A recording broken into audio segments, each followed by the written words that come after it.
Baik, Assalamualaikum warahmatullahi wabarakatuh.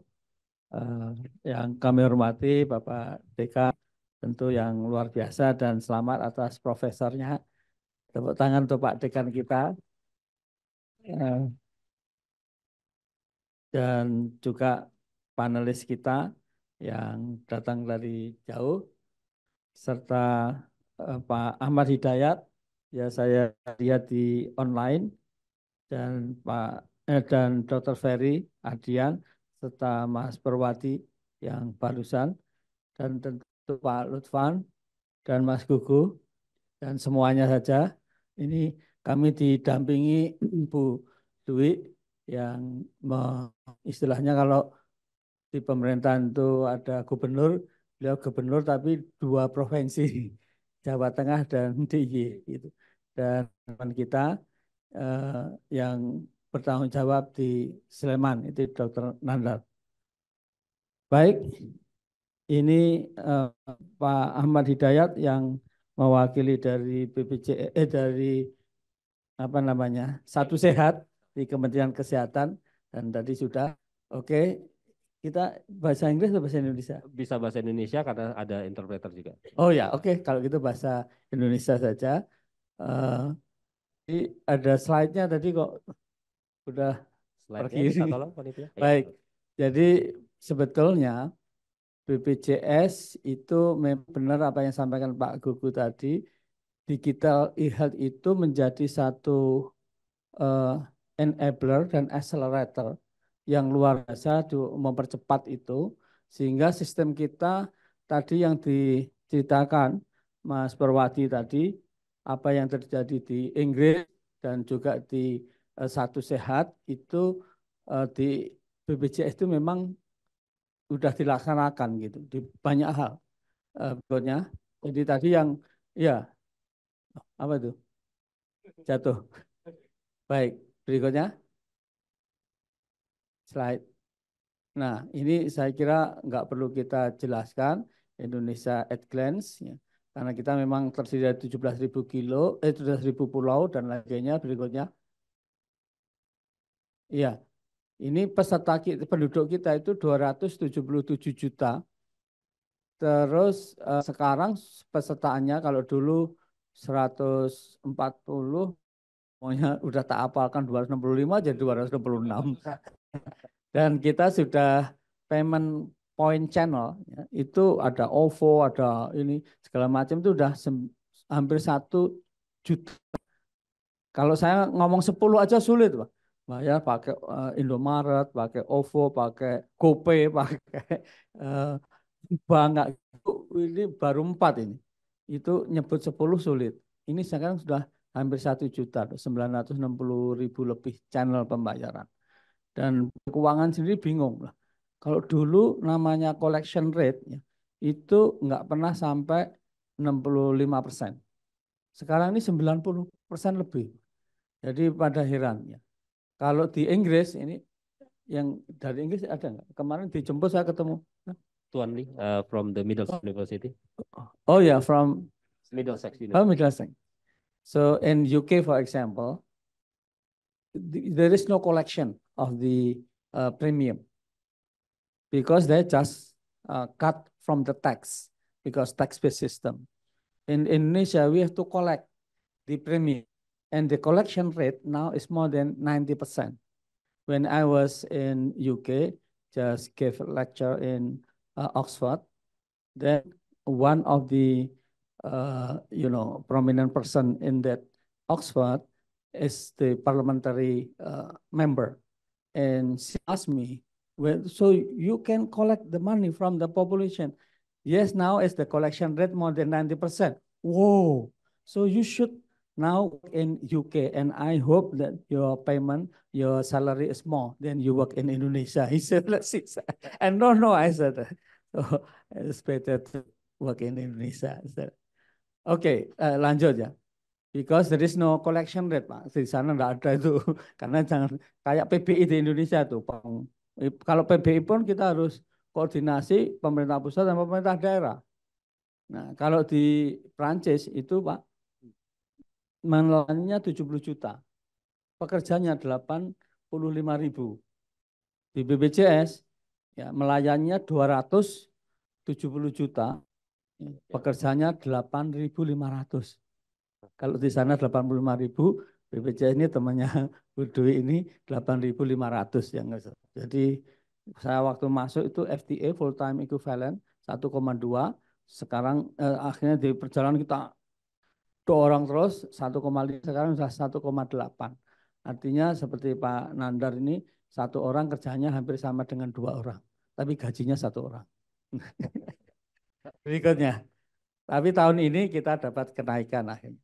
Nah ini data center Pak, nggak ada suaranya. Command Center Data Center BPJS Kesehatan beroperasi selama 7x24 jam yang berfungsi untuk mendukung ketersediaan sistem TI sesuai target sebesar 99,99% sehingga proses monitoring Command Center Data Center BPJS Kesehatan memiliki peran yang vital dan kritikal terhadap keberlangsungan SIM BPJS Kesehatan. Udah, berikutnya. Jadi ini yang diterangkan Mas Perwati tadi. Kalau di sini ya memang dijelaskan, dijalanin. Yang dia dibayangkan, jelaskan. Nah, kalau di sini dijalanin. Gitu. Nah, Pak Menkes karena belum pernah melihat, nah ini beberapa waktu lalu baru melihat dan beliau sangat apresiasi. Terus ya. Kok nggak ada?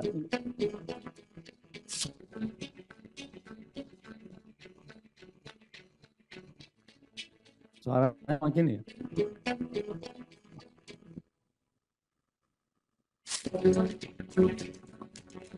Oh, kelihatannya ininya apa kabelnya itu enggak atau belum dimasukkan, belum connect. Betul. Oke, terusnya. Jadi kita ada namanya comment room. Itu banyak yang belum tahu bahwa ini dari berbagai negara ya sekarang itu pada lihat, pada surprise karena kita real data ratusan juta. Kalau di UK mungkin nanti di Middle Essex bisa cerita ya kira-kira berapa juta data, real time, and this is about more than 100 million data. So, and real time. So we can monitor when Pak Perwati mentioned about how actually the behavior of hospital or clinic that they can monitor, we can do it in BPJS Kesehatan. Even who actually tend to committed to fraud, we also have information on that, and we can, Zoom. And there is many from the countries visiting the BPJS Kesehatan in care center. Kalau saya yakin Mas Guguk belum pernah itu San. Belum pernah itu. Oh, kalau Pak Dekan kita undang Pak. Kapan ada waktu nanti untuk melihat karena banyak orang nggak tahu. Ya, untuk ketahui Bank Dunia ini Pak Ahmad tadi yang masih mengikuti kan di online yang membantu Kemkes, mereka datang lihat BPJS itu terheran sendiri gitu. Dan WA kita. Berikutnya. Ya, terus suaranya ya. Nah, ini I think Indonesia's experience with JKN has not only been aspirational, but it's also been inspirational to a lot of countries which come from the same context, lower middle income countries that are aiming to achieve universal health coverage. And then also coming to see the command center, I found the command center also something that is remarkable for me, that it helps you to get a feel of what is happening on the ground and then how it is being used also to drive enrollment and all. I think I'm highly impressed. I congratulate everyone who's worked on BPJS. It's amazing to see the level of coverage across the country and to see the attention to equity and meeting the needs of the population. The integration between levels of the health system and from providers to BPJS is something that's really stood out. So the way that the technology has been used and information is shared to provide better care for the population is something that's been really impressive, and I'm excited to learn more about it. So I was very impressed by how efficient the leadership, how efficient the management of everything is. BPJS keren. Masa orang Amerika mau bilang BPJS keren ini bisa bahasa Indonesia berikutnya. Jadi kita tidak hanya mengembangkan telemedicine, tapi termasuk teleconsultation. Kalau dulu itu orang bicara BPJS itu butuh kalau sakit ya, just only when they are got sick, so thinking about BPJS kesehatan. But now no, even they are healthy, they can have teleconsultation with us. And they can, have like screening program and many things. Jadi yang kedua mengenai biometric fingerprint ya. Sekarang kita ngecek itu, cuma memang beberapa itu komplain jadi agak antri, agak lambat kan. Nah ini sebetulnya di encourage tapi tidak harus kalau untuk dalam keadaan tertentu. Jadi kayak cuci darah itu biasanya sulit ya. Termasuk elektronik SIP, integrated queuing system, ya. Itu bayangkan Pak waktu kita baru dilantik itu langsung ya ada congratulation, tetapi banyak juga yang protes gitu Pak Dekan. Protesnya itu, lah saya gara-gara peserta BPJS kami harus menunggu 6 jam. Saya sampaikan sebentar, dilantik saja belum, Anda sudah protes. Kita ya dilantik dulu baru kerja gitu. Terus kita bikin queuing system sekarang estimate in average itu 0.5 hours. And actually when they are using the queuing system and they can queue from home and they will know what time the services will be given. So they know exactly so they can measure and estimate time needed from their home go to the health facilities. Jadi ini sangat memudahkan.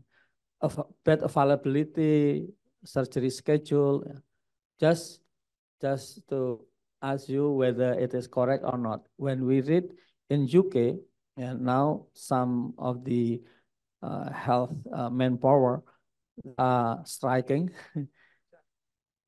Oh yeah, yeah, the queuing system. Right. Yeah. And for the surgery, but not emergency, elective surgery, they have to wait approximately something like 40 weeks or something like that. So yeah, but in Indonesia should be less than 4 weeks. If more than 6 weeks, more than 1 month, many people will shout and complain, maybe report to the president. Okay, next slide. Yeah, next slide. Yes, yeah, this is the membership. This is the payment system that I mentioned already, more than 900,000. Next slide. So there are many type of channel to pay. So therefore we have a very good collection now. It is integrated queuing system, and only around 87% of the hospital. Just to know, in Indonesia, the hospital is not only a public hospital, but private hospital. In fact, in the reality, 64% of all hospital contracting to the contracted with BPJS is private. So 64%. Next slide. Yeah. So this is mobile JKN. There are too many characteristics. For example, number 1, a new member registration. So if you would like to register through just online, very easy. Even the pay letter program, doctors, operators, and then this is, I would like to talk to Pak Ahmad Hidayat who are in the online from Satu Sehat, ya. Tentu ke Pak Purwa juga. Di BPJS, we already developed what we call it the medical record in the hand of the patient. I'm not sure that in UK you already developed that. So each individual who are using the medical record in the hand of the patient. So from Jogja, for example, who use, we call it iCare JKN.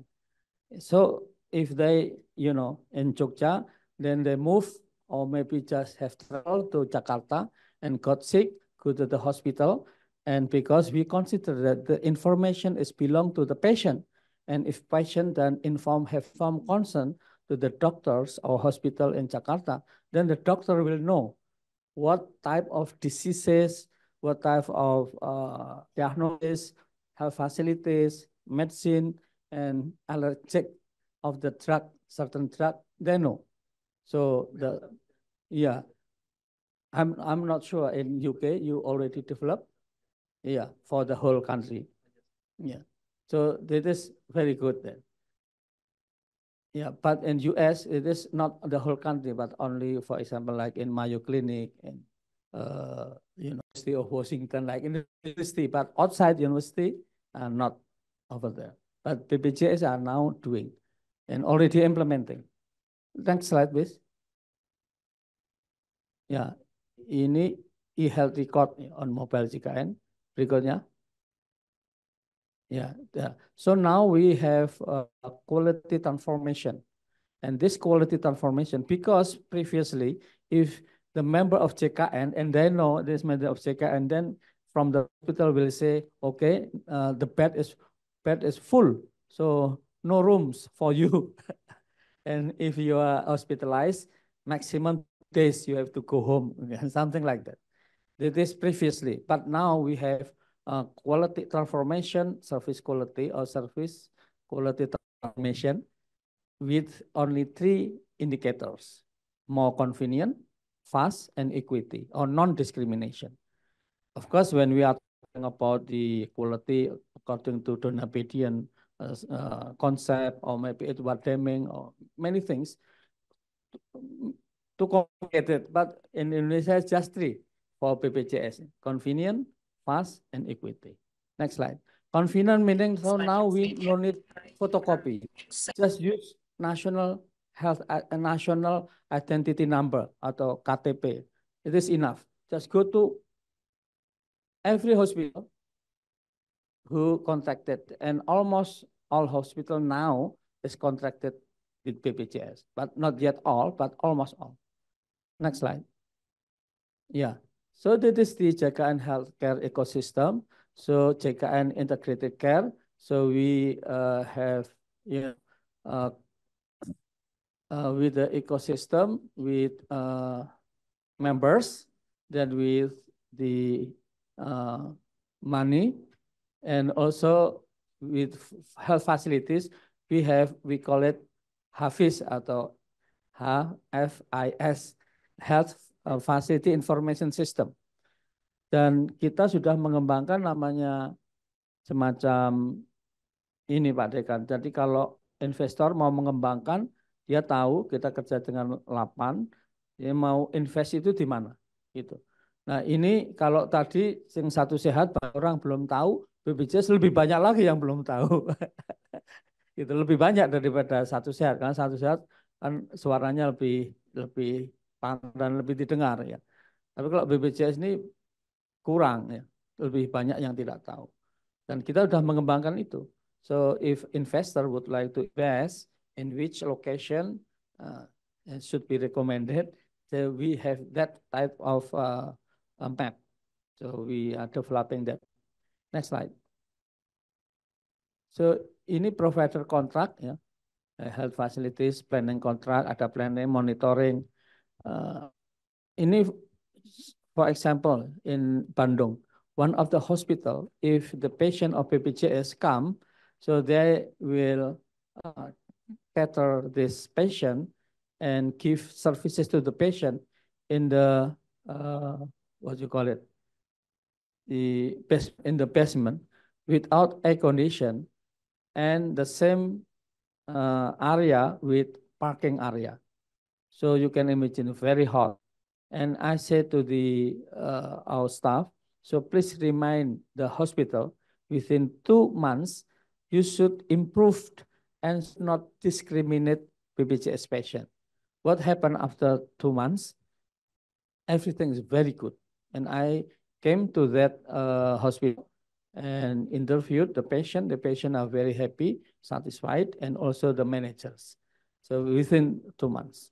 And it was in the hospital like that. In the past meaning less than 3 years ago. So something like 3 years, 2 years ago. But now still some, but already changes. Okay, next slide. Yeah, this is the health facility information system. So we know exactly this hospital, for example, this clinic, how many doctors are working there, whether the doctors' permission expired or not, and how many beds do you have, or thing like that, and what type of center of excellence, for example, they have what you call it, like cath lab or anything. Next slide. Yeah, this is the PCare application. So in Indonesia now, the number of COVID is increasing again. This is a problem, of course. But that time when we were, competing with many people infected by HIV, by COVID, and then died, we have to develop the system to vaccinate our population. The problem is we that time confused and would like to contract with UNICEF. You can imagine if UNICEF contract with UNICEF, they need to develop the application system and then need to socialize how to use it. But in the same time, many people die. Then suddenly they decided that they have to use PCare. So PCare is developed by our colleague in BPJS Kesehatan. I know this because of the World Bank, and the World Bank says, so Indonesians are very lucky you have PCare. You can imagine PCare already used by more than 23,000 health facilities, and they're connected each other and report. So they're able to identify who need to be vaccinated, something like that. Next slide. Ya, ini mengenai digital health, ya tadi sudah. Berikutnya, ini telemedicine termasuk innovation. Next slide. If I would like talk one by one is too many. So this is the iCare JKN, as I mentioned, the medical record in the hand of the patient. Next slide. But doctors, because I checked already in the many hospitals, they feel very, beneficial, and yeah, it is really helpful because they know exactly 1 year record of each patient. Next slide. Yeah, this is the open data, and we just launched a data sample dari mahasiswa atau S2, S3, ya termasuk S1. Ini Pak Lutfan kalau ada bimbingannya, biasanya masalah di perguruan tinggi itu untuk mahasiswa S2, S3, masalahnya itu nggak punya masalah. Belum ketemu ya. Padahal kalau di BPJS itu penuh masalah. Antara lain datanya ini, kita sekarang sudah lebih dari 52 juta data sampel untuk bisa dianalisis. Ya. Silahkan analisis, ya gratis, nggak usah pusing-pusing ngumpulin data gitu.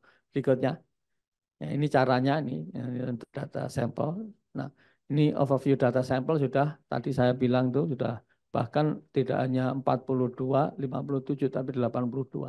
Berikutnya. Jadi banyak sekali data sampel yang bisa dianalisis. Bahkan yang menarik ini Pak Dekan, kalau Pak Dekan tertariknya kan banyak di tropical disease, di ini kan infectious. Yang ini bisa kita itu ada data namanya longitudinal study ya, longitudinal yang follow up gitu untuk maternal and child health. Dan lengkap datanya. Termasuk yang terakhir ini adalah data TB. Untuk diketahui TB, sekarang itu Indonesia nomor 2 di dunia, dan yang meninggal karena TB lebih banyak daripada COVID. Gitu. Kalau COVID semua ikut terlibat, tapi demikian TB. Maka kita dengan sekarang strategic purchasing mencoba bagaimana ikut mengatasi TB. Berikutnya. Nah ini dashboard ya. Apapun kita bisa tahu.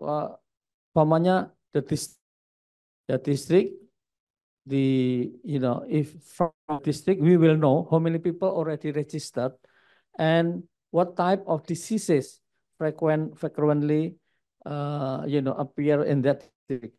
For example, HIV or whatever, and then we know exactly how much money actually spent. And not only that, but it's depends. So, for example, we have diabetes mellitus type 1. So how many of the patient suffered in that district, and we give the data dashboard not only to the district but to the ministries who need the data and to the university if they need it. Right.